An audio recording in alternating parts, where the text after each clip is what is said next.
biasa saja. Baik, Mas Kohar, sebelum kita lanjutkan, kita coba mau bertanya juga. Ya. Kita saat ini sudah terhubung lewat saluran telepon dengan Dekan Fakultas Kedokteran Universitas Indonesia, Ari Fahri Alsyam. Prof. Ari, selamat pagi.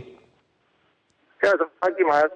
Ya, Prof. Ari, pertanyaan pertama saya, apakah memang semua stakeholders, mungkin para dokter, Kementerian Kesehatan, itu benar-benar belum tahu apa penyebab penyakit gagal ginjal akut, baru menduga saja bahwa itu disebabkan obat sirup, obat batuk katanya, obat sirup yang mengandung etilen glikol di etilen glikol, atau memang sebenarnya sudah tahu tapi masih membutuhkan penyelidikan lebih lanjut? Bagaimana, Prof?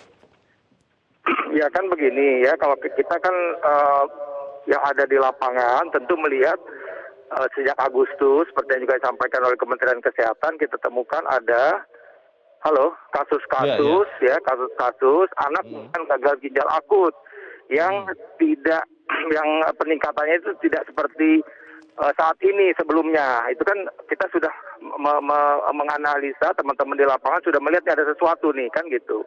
Okay. Nah sekarang next step-nya bagaimana? Ya tentu kita lihat ya, apa sih penyebabnya. Kan macam-macam di awal itu dia coba diinvestigasi.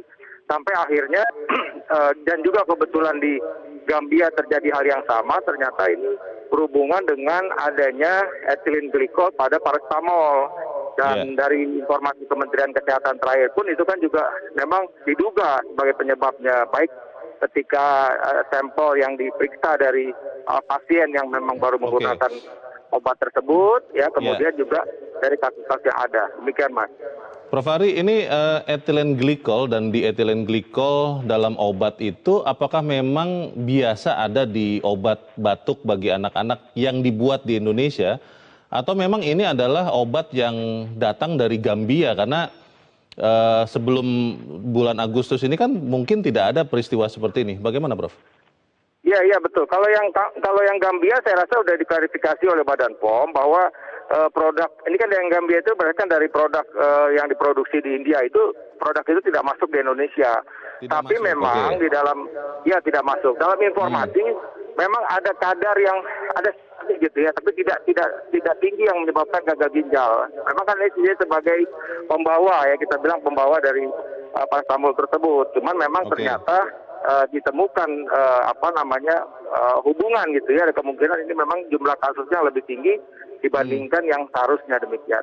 Tentu kita masih menunggu dulu hasil investigasi dari Badan POM. Investigasi ini butuh waktu berapa lama biasanya, Prof. Ari? Karena kalau melihat dalam kurun waktu 2 bulan ya, 2 bulan lebih, Agustus sampai sekarang sudah hampir 100 anak yang harus meninggal. Ini kan berbahaya sekali kalau masih harus lebih lama lagi menunggu investigasinya. Bagaimana, Prof? Kalau menurut saya sih datanya sih sebenarnya udah ada, cuman tinggal mungkin perlu waktu untuk kehati-hatian menyampaikan aja menurut saya sih. Karena kan itu sudah dari Puslapor sudah ada datanya mengenai hal tersebut. Kemudian kan juga sampel-sampelnya sudah diidentifikasi. Bahkan kan Pak Wamen kemarin bilang ada 9 sampel, 9 obat gitu ya, dalam arti kata produk-produk itu yang diketahui. Jadi sebenarnya sih tinggal dipublish aja menurut saya sih. Tinggal dipublish. Jadi kalau misalnya hari ini dipublish bisa gitu ya? Kenapa? Kalau misalnya hari ini dipublish itu bisa juga dilakukan, Prof? Ya bisa, kan sekarang kan pemerintah sudah bilang bahwa paracetamol sirup itu sementara jangan digunakan dulu. Ini kan satu pesan kemungkinan memang ada di komponen paracetamol, Mas. Baik, pertanyaan berikutnya, Prof. Ari, kalau memang itu terbukti gagal ginjal akut itu karena minum obat batuk sirup yang mengandung etilen glikol dan dietilen glikol, kenapa obat seperti ini masih bisa beredar di Indonesia? Karena tadi sudah dipastikan obat bukan berasal dari Gambia. Ya, justru itulah masalahnya. Jadi mungkin di dalam produksinya itulah ini tercemar. Justru ini harus, kalau sejatinya memang tidak boleh ada dalam tanda petik untuk kadar tertentu menyebabkan gangguan ginjal. Justru di sinilah saya rasa pengumuman ini hati-hati karena tadi investigasi itu belum sampai apa penyebabnya. Kalau untuk ini ditemukan sudah ada, cuman kenapa kok ini terjadi ya? Ini mungkin itu yang Badan POM masih hati-hati menyampaikan menurut saya. Pengumuman untuk tidak meresepkan obat berbentuk sirup ini sudah diketahui dan dilakukan oleh para dokter di seluruh Indonesia atau bagaimana, Prof? Ya tentu kan tadi melalui IDAI, informasi dokter-dokter anak dikumpulkan. Tadi ada hal itu, makanya diteliti dan akhirnya ada kesimpulan seperti itu. Makanya kan kesimpulannya melainkan upaya prevensi sudah dilakukan. Baik, terakhir Prof. Ari, dalam kondisi seperti ini apakah memang tidak sebaiknya diumumkan kondisi darurat ya? Karena kalau kemudian tidak diumumkan kondisi darurat, saya melihat seperti orang-orang tidak terlalu waspada begitu. Bagaimana Prof? Prinsipnya kita mesti hati-hati. Saya juga harus sampaikan, paracetamol ini adalah obat yang sudah lama kita gunakan. Saya sudah lebih dari 30 tahun sebagai menggunakan. Jadi perlu kehati-hatian, jangan sampai juga membuat masyarakat panik. Tapi memang juga mesti tetap meningkatkan. Saya rasa di surat edaran sudah berjalan di layanan primer, di puskesmas pun obat-obat itu sudah diberikan lagi kepada pasien. Mudah-mudahan ini bisa menekan jumlah pasien. Oke.